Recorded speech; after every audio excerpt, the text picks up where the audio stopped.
Welcome back to the Raising Our Vibration podcast, where we explore higher consciousness through spiritual practice. And today, Stephen and I are going to discuss something that's really at the heart of our teaching, the core of our teaching, literally. And that is this central channel practice, the central channel being this energy that flows through the core of your being, up through your spine.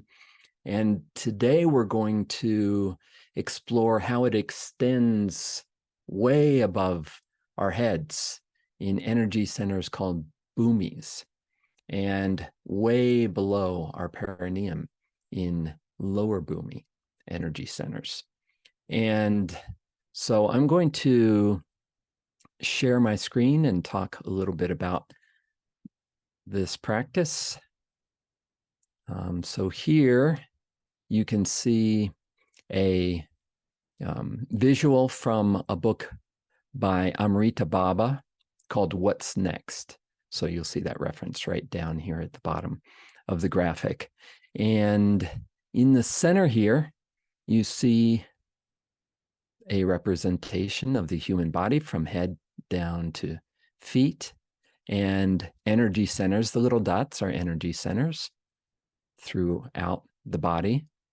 And then you'll see that there's these dots ascending up above, 13 above. There we go. 13 above the body from the center of the brain all the way up about 5 to 6 meters above the body. And then from the perineum, or actually from the lower dantian, 13 energy centers down about 5 to 6 meters below the body, deep into the earth.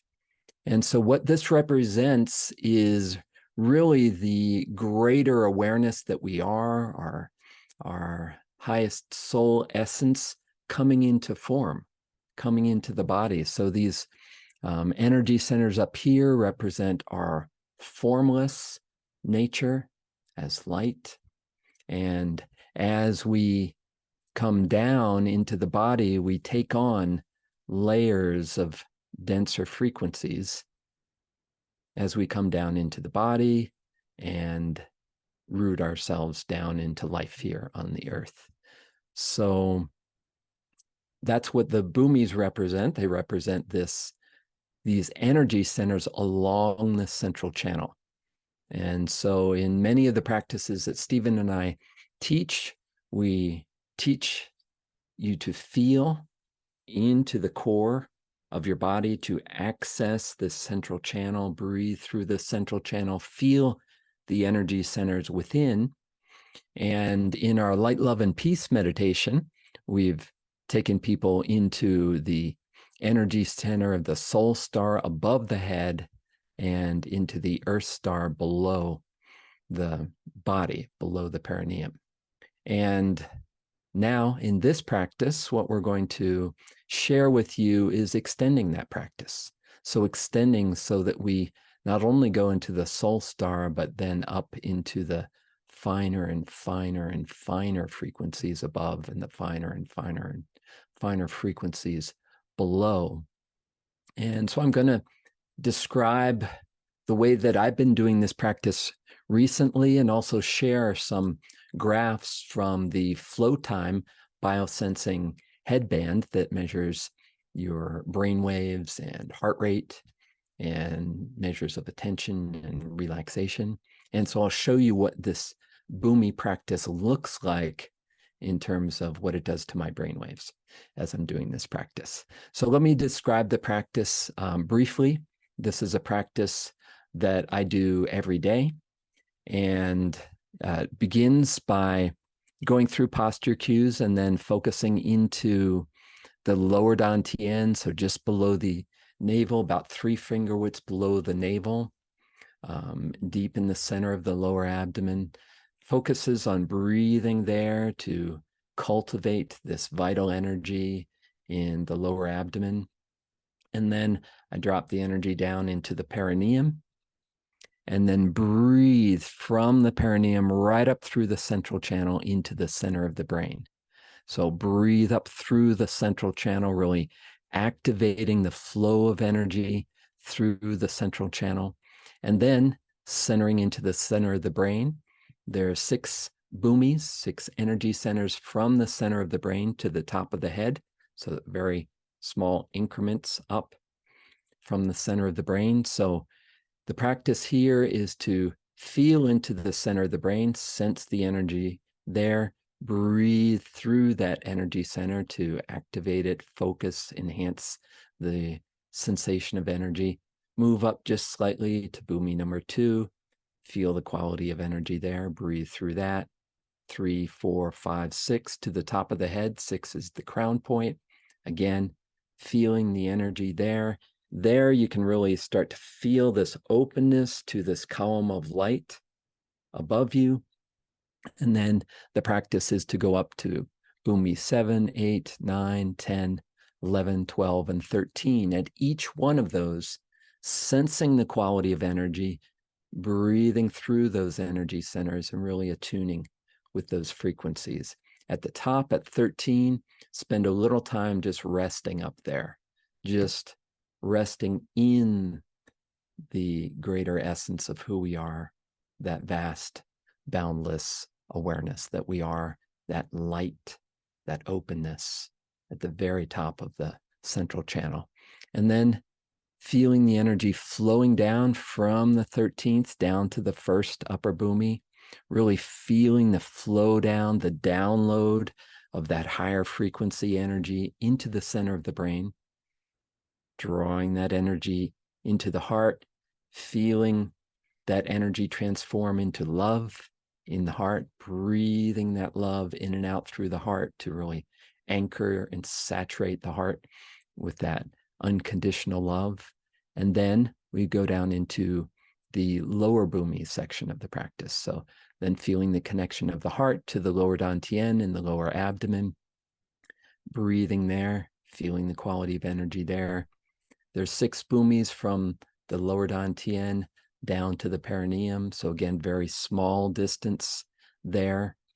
And then same practice below, feeling the energy below the perineum in 7, 8, 9, 10, 11, 12, 13. And progressively, you feel very similar to going up, you feel this finer frequency of energy. The frequency down, heading down into the earth, it has that quality of letting go of say, form into a real sense of deep stillness and silence down in the earth. So whereas the sensation is really light, clear light at the top, the sensation is deep stillness and silence and peace way down in the lower 13th bhumi. And then the remainder of the practice, and then you feel the connection from 13 above to 13 below. And it's amazing how you can feel that whole line of energy from top to bottom, feel that all at once. And then the final part of the practice is to drop that. Just let it go. Sink down, rest back, feel out into the boundless, spacious awareness that you are. So you're letting go of all form, letting go of all focus, all concentration, and experiencing that vast, boundless awareness that you are. So a profound practice, and one that is just has an amazing feeling to it, but it's really, I find it transformative of consciousness in the focusing on the central channel, just the energy of light flowing into the brain. I feel like it lights up all the circuits of my brain and really enlivens all the neural connections. And then that feeling of love through the heart, again, just anchors you in that feeling of love that radiates out from the heart. And then this deep peace and stillness way down in the lower bhumis. just sends us off into this boundless awareness. So let me show you a little bit about what that looks like on Flowtime. So here's a 24-minute version of the practice. So in this practice, I'll just briefly go through. First is dropping into the practice, breathing down into the lower dantian, and then starting to breathe to amplify the energy in the lower dantian. So you see, as the energy amplifies in the lower dantian, blue is beta, red is gamma, yellow is alpha, green is theta, and then this purplish color are delta waves. So you'll see as the energy builds, actually all the waves start to move up together. And then as I breathe up the central channel into the center of the brain, you see this dramatic rise in energy. This is a really strongly focused attention, and that's where the energy builds. And then this is the whole sequence of going through the upper and lower bhumis.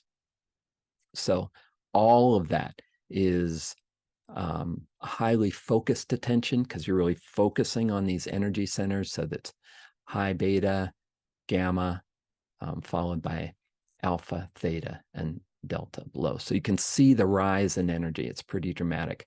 And then this is the point right here where I just drop the practice. I sink down, rest back, and feel out into this boundless, feeling of boundless awareness. Prior to form and content, the mind is very quiet, still, silent. And here you'll see overriding green theta waves, alpha waves, and then just a steady line of beta. So there's not a lot of activity happening with beta, but it's just kind of riding along. And you'll see the energy, gamma, is just riding along too. So when there's not a high focus of attention, beta and gamma just kind of cruise along. There's not content that is being attended to. And these slower brain waves of theta, alpha, and delta ride together and in the final part of the practice. And so that's a pretty dramatic view of it. I'm going to show you a spread out view of it so you can see the brain waves even better. This is the same exact graph, but it's just spread out this way. So it doesn't have that same dramatic effect, but you can really see here the synchrony of the theta and delta waves and that steady line of beta and gamma here. So this is just an extended view of it. And then I'm going to show you how this relates to the biofeedback on Flowtime. So Flowtime has a wonderful biofeedback called Flow. Actually, with their premium version, you can get biofeedback on any parameter that you set. So you can set it to give you biofeedback for any of the brain waves or your heart rate. And so here it's set to give biofeedback when you're in a flow state. So I'm just going to show you here in the practice, there's the first part of the practice that I described as a lot of focused attention. So it's very active. And then this is the point where I just drop the practice, drop the focused attention, and just rest in this open, boundless, calm, still, silent space of awareness. And you'll see here, it drops into that purple flow. And the experience here is when you drop into flow, you hear a really nice Tibetan bowl sound, just dinging. And you can set it to ding as often or as infrequently as you want. I have it set for 5 seconds. So every 5 seconds, it just gives me a nice ding.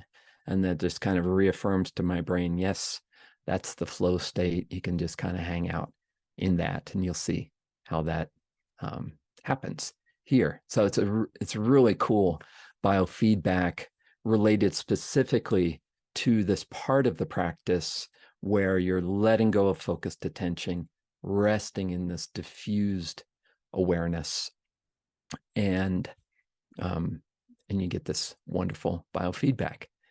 So I want to just share one more thing just to show the level of relaxation in this practice. And so this is a chart of relaxation, again, from the same session.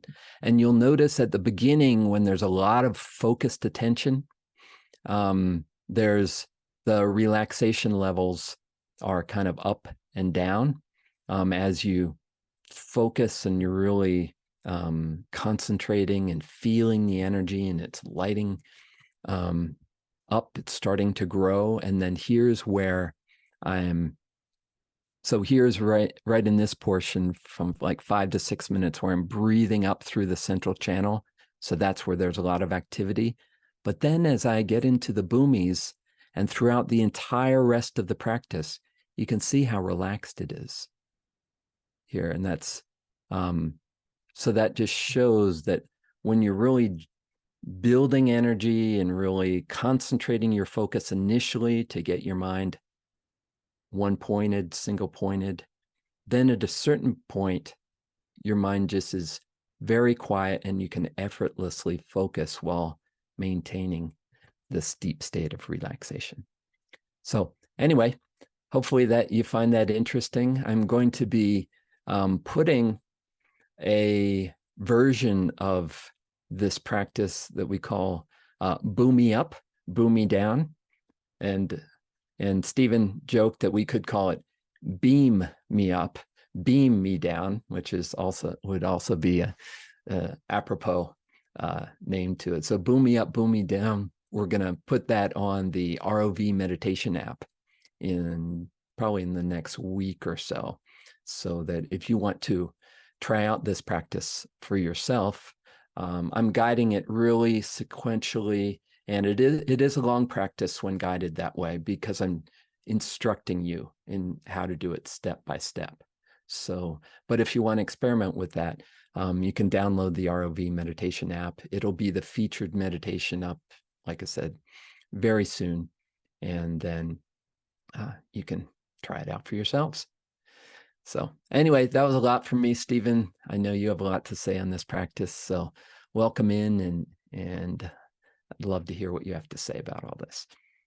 Kevin, thank you. That was beautifully explained. And also there is such a lot of richness in this practice. As you were describing it, I was considering, or just now as you were sharing that this is going to be on the ROV app, I was also considering that Grace and Flowtime may well want to have that meditation on their Flowtime app, because Flowtime's a really beautiful company that we've been in connection with for some time. Kevin certainly doing a lot of work for to help them and help the parameters of their app and their device. So yeah, I just thought, wow, that Bhumi practice might well go down very well for them as well, because I know they're doing a lot to promote flow and meditation and practices like this. So I just thought, so what I thought I'd do for my section is actually do a little gentle guidance to help you in this Bhumi practice, because I was introduced to the Bhumi practice many years ago through Rigpa, and in a slightly different way. So Kevin and I focus on that central channel, and the central channel is, and particularly the subtle energies of the central channel are used in Bhumi practice, and they're focused on in a certain different way through some of the Rigpa groups that I've been part of. So I wanted to first of all mention that when I've used, Kevin, like you, I've used these practices a lot, and I customarily, my meditation spend a lot of time connecting with energies, above the crown and below the root center. So I really love the connection that we've made over time with the central channel being almost an infinite central channel. That there's like a pillar of light that extends above the crown and below the root center. So if you're listening to this and you're wondering just if you're quite new to meditation practice and you are hearing Kevin speak about all these energy centers and the central channel, you might wonder what on earth does all of that mean. I'll present a simple version of some of the ways that you can go into the beginning phases of understanding Bhumi practice and how it can work. And particularly, Kevin, because I'm dealing with a lot of clients these days, I have a lot of wonderful folk who come to me from all over the world to learn all these different practices.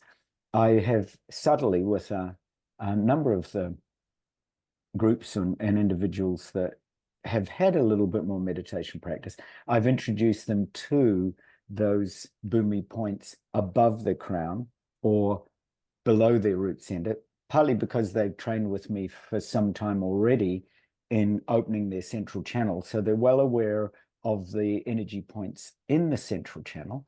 And then they're starting to explore what it means to go beyond and to focus above and below, above the crown and below the root center. So that's been a real aha for people. People often, as they explore, for example, the light above the crown, they often start to experience other worlds, other beings, other existences, other dimensions. So that's been, and that's not from my prompting, that's simply from me directing them to put their attention beyond the body, above the crown, and notice what happens. And so that's a really curious exploration you could make. If you're listening to this and you're wondering, well, what's some simple things I can do?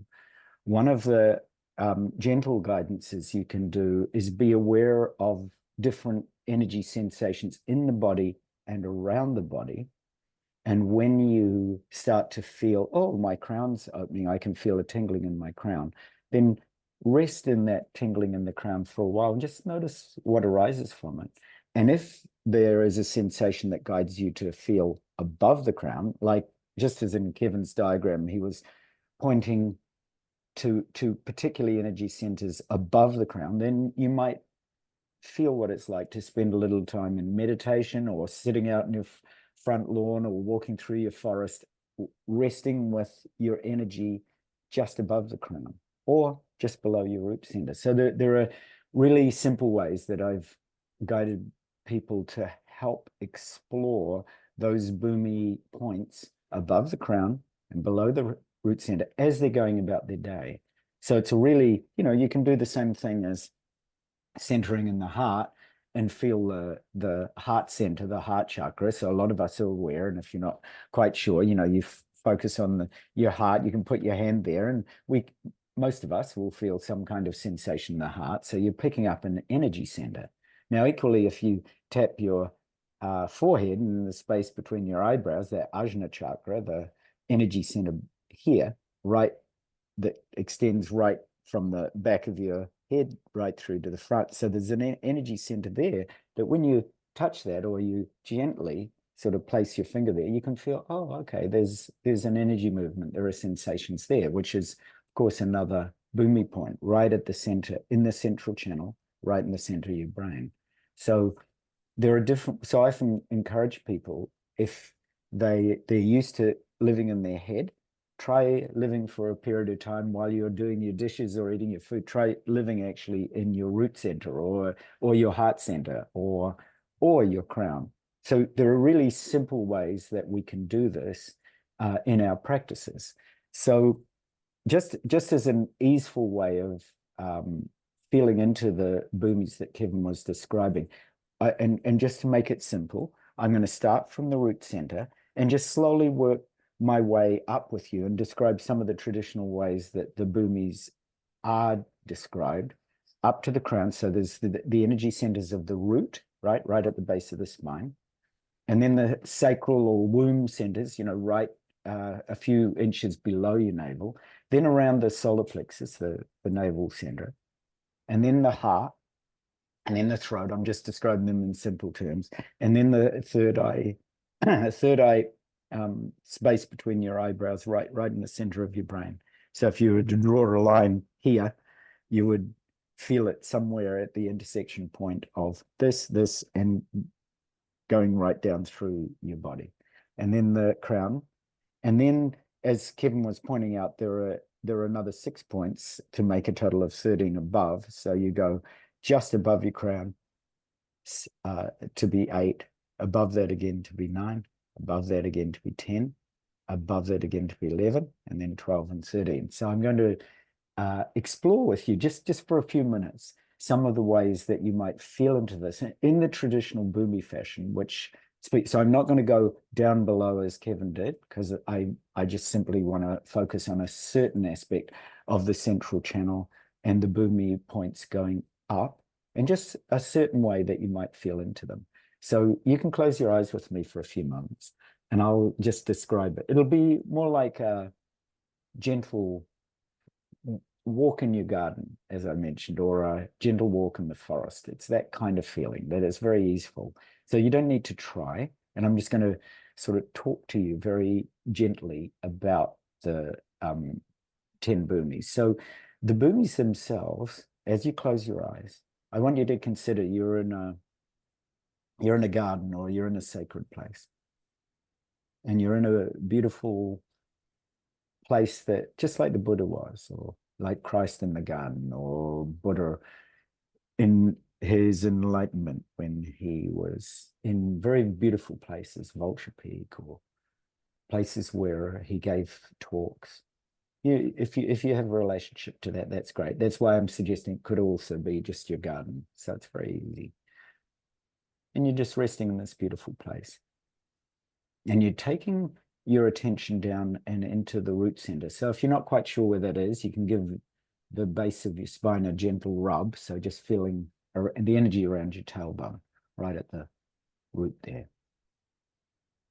And the bhumis were considered the path of the bodhisattvas. They were called the path of seeing. And when you get to the 10th bhumi, you would open up into complete enlightenment and then go beyond. So the 11th bhumi was universal radiance, or the Nirmanakaya, and the 12th bhumi was then above that, Sambhogakaya, and then the 13th bhumi was considered the Dhammakaya. If you don't know anything about those terms, don't worry at the moment. We're just feeling into ways that the light might open in you. So here they're considered qualities, and they vary from one bhumi to the next. And each of the bhumis, just as Kevin described, so you're still sitting in your root center, each of the bhumis actually is related to the central channel. So even in the ancient Buddhist traditions, they described the central channel, the two lateral channels, and the 22 knots between the central channel and the two lateral channels. So it was all about freeing these knots, opening these energy centers, and as they become freed, pair by pair, the meditator would attain the next bhumi, from the 1st to the 11th and beyond, into the 12th and 13th, and to Buddhahood. So the first bhumi, right down in your root center, was considered the bhumi of perfect joy. And each of these is related to the paramitas, or the qualities of perfection in the Buddhist tradition. So the first bhumi, the root center, was generosity.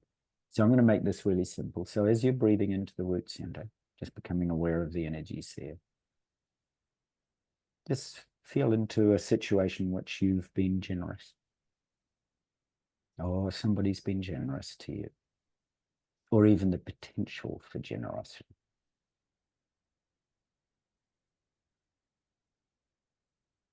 You're just feeling, so I can feel that, right? There's an opening. As soon as I feel into that, there's a lovely opening. It's so gentle. Doesn't need to be massive. You're just feeling into the subtleties of the opening of this bhumi, this energy center right in the base of the spine.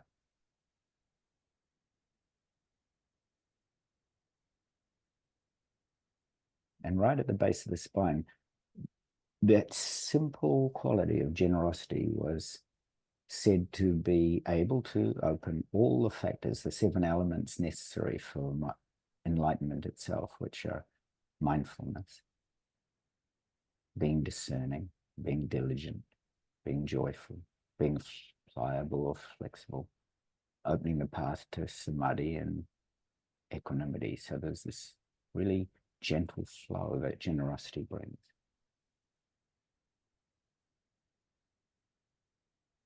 And then inhale, And just gently draw your attention and energy up and into the womb center or the sacral center, depending on how you want to relate to it.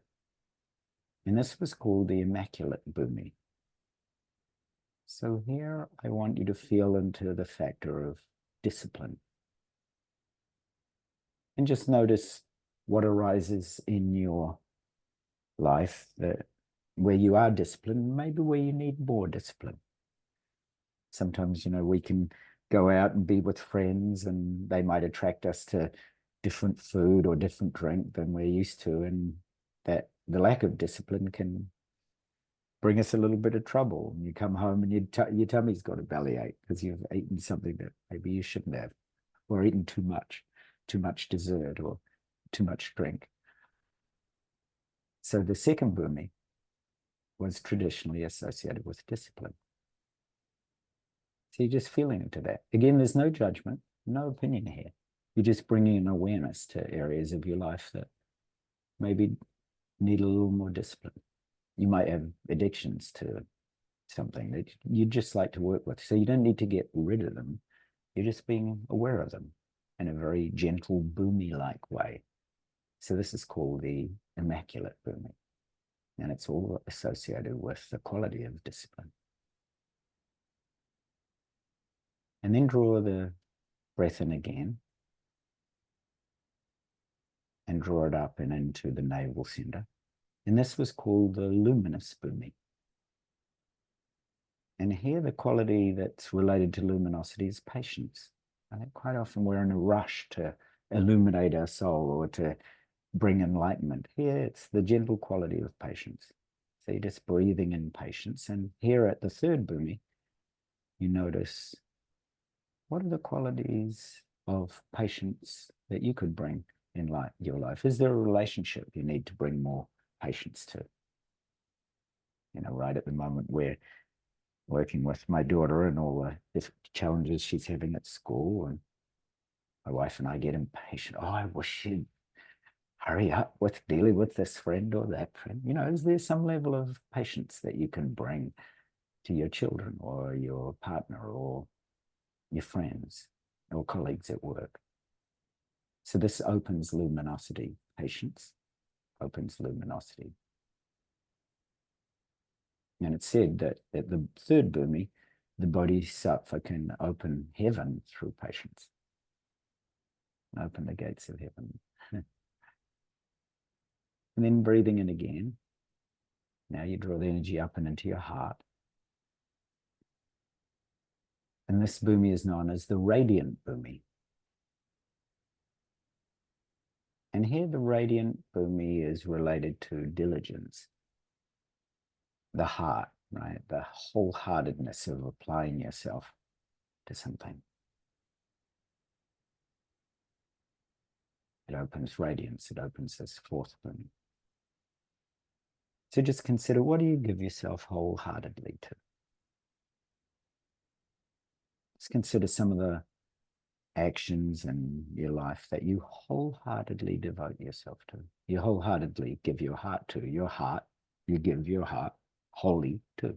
It's the inner meaning of diligence, and the perfection of the paramita of diligence is applying yourself wholeheartedly. And then, of course, bringing about radiance, which is the fourth thing. So just notice what happens when you bring some activity that you wholeheartedly give yourself to.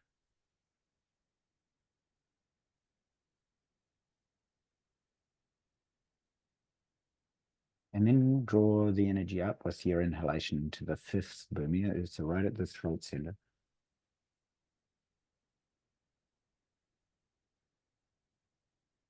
And this is known as the bhumi of meditative concentration.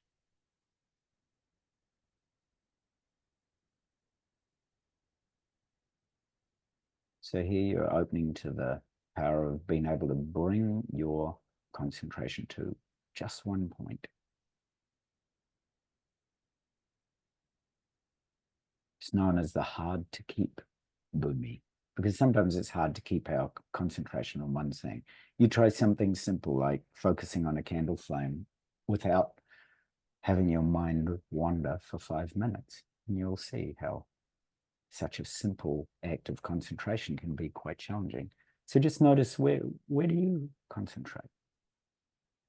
So what's your concentration like? What arises when you inquire into where your meditative concentration is there?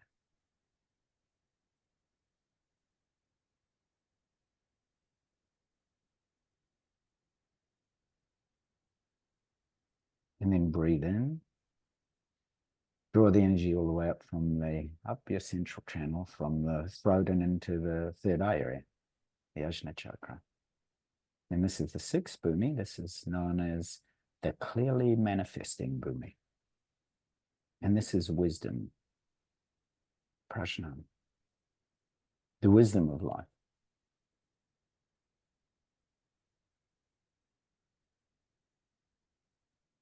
Consider your life in terms of wisdom, a wisdom path.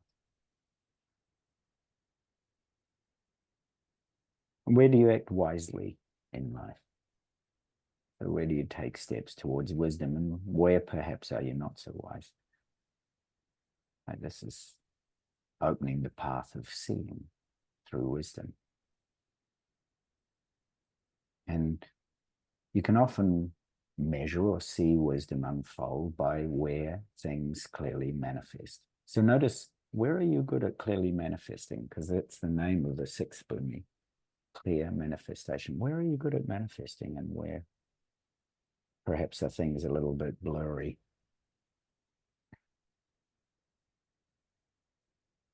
Again, there's no judgment. This is just bringing the wisdom of insight. Oh, look at that. I can clearly manifest a job, but I don't clearly manifest money. I can't hang on to it. I don't know what to do with it. I don't have a lot of wisdom around money. It could be something like that. Or your health, or maybe the up and down nature of your relationships.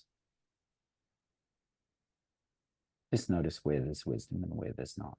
No judgment, just simply noticing. And then inhale again. And this time you draw the energy up and into the crown. And as you feel into the light in the crown, this is known, the seventh Bhumi is known as the far progressed Bhumi.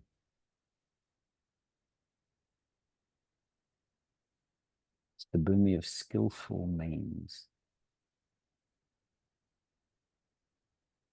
So just consider, what is a really skillful part of your life?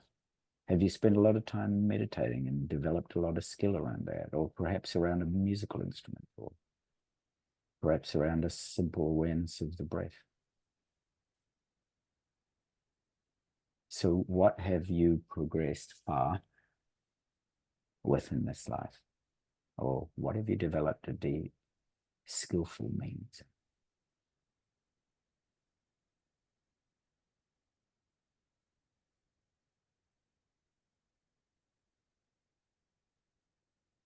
And now breathe in again into the crown, and as you exhale, go above the crown. As Kevin pointed out, there are these Bhumi energy centers above the crown.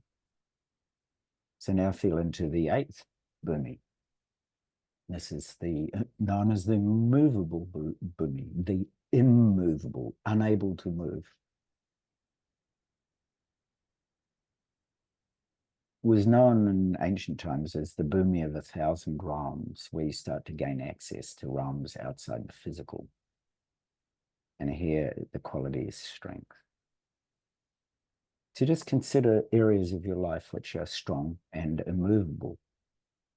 Is there something that you are so steadfast in, there's nothing that can shake it? This could be something simple, a devotion, love for a child, for example, could be considered immovable.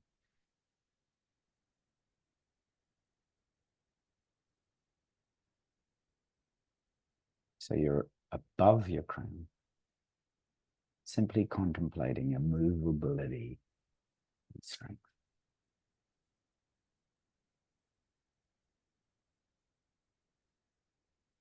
And then inhale again. So you're inhaling above your crown, and now exhale out above that point. Doesn't matter too much how far at this point, but it's above that point. And this now is the Bhumi of perfect intellect. Was known in ancient times as the 1,000 times 1,000 worlds. And here it's the quality of aspiration and prayer. So feel into the really deeply subtle nature of your life.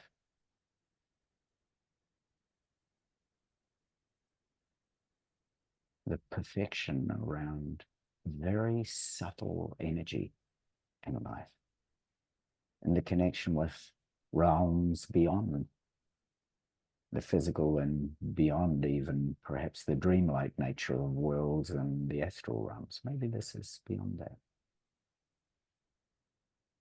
Consider the way that prayer or really subtle aspiration in your life might arise.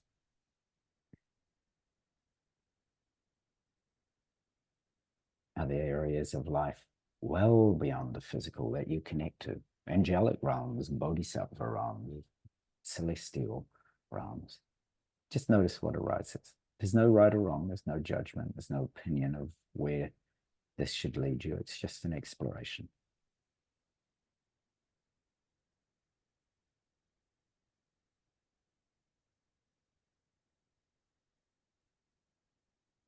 And then breathe into that energy center and then allow the exhalation to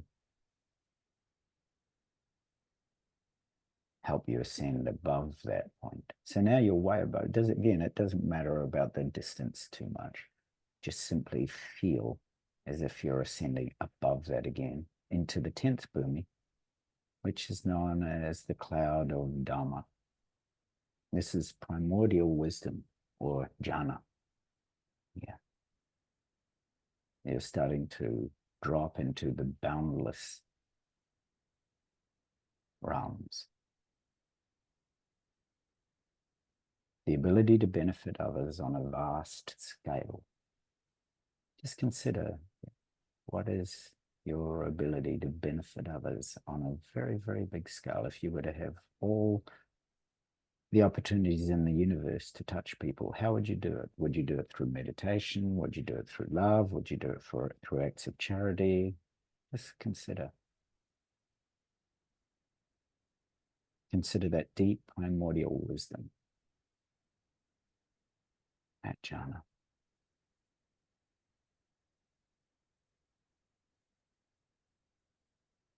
So you're beginning to let go completely now. And now you inhale again above that point, and you exhale out above the point you just were. So you're now high, high above the crown.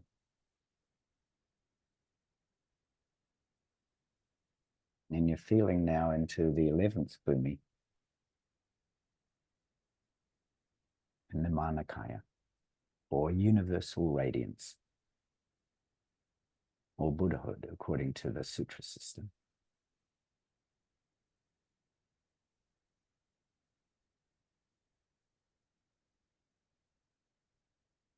So here you're just beginning to let go completely. Beginning to let go and surrender. Beginning to open completely to the subtle bodies.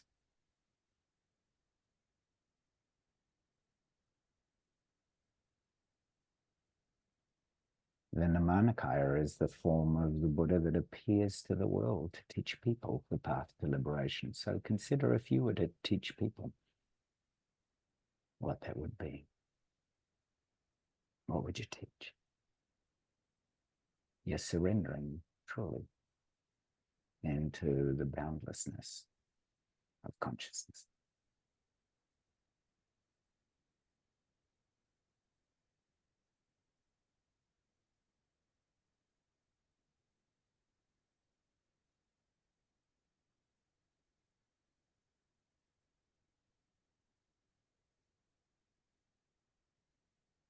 And you breathe in to the 11th, and you breathe out above that again into the 12th.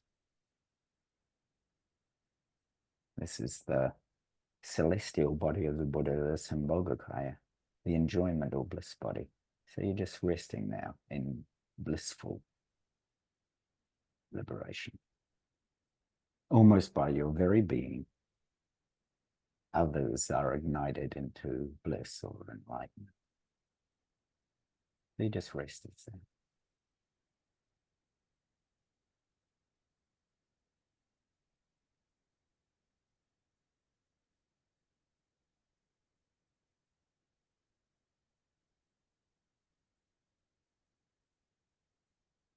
And then you inhale into that and you exhale out above that into the 13th Bhumi. Dhammakaya.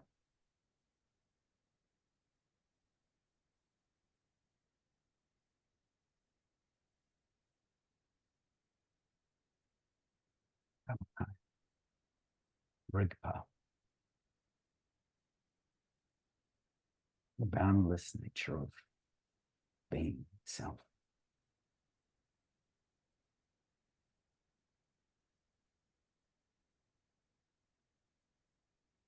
You're just simply surrendering into formlessness itself. No eye, no ear, no body, no form, no self.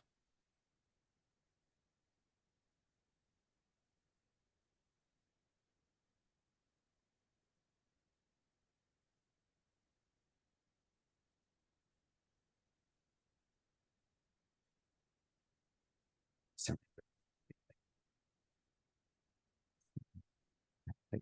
all that is.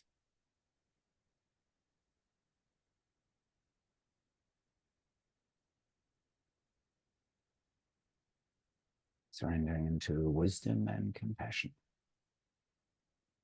and unconditional love. The unmanifest, the inconceivable.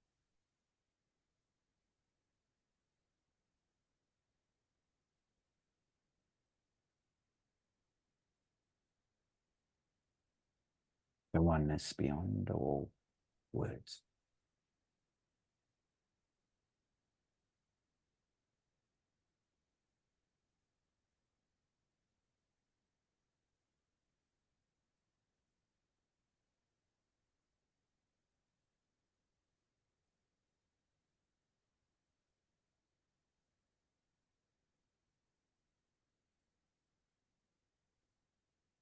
Then take a deep inhalation, and as you exhale, allow all of the connections with the Bhumi now to drop back into your body, all the way down.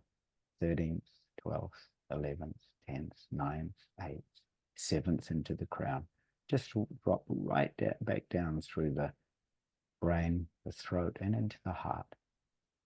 And just take a deep breath in through the nose, and as you exhale, perhaps exhale out through the mouth and give a little sigh or an om or a ah.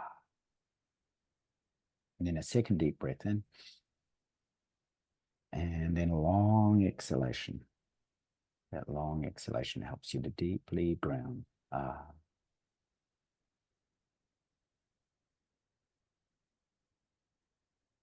And then a third inhalation. And then a long, long, long exhalation. Just resting.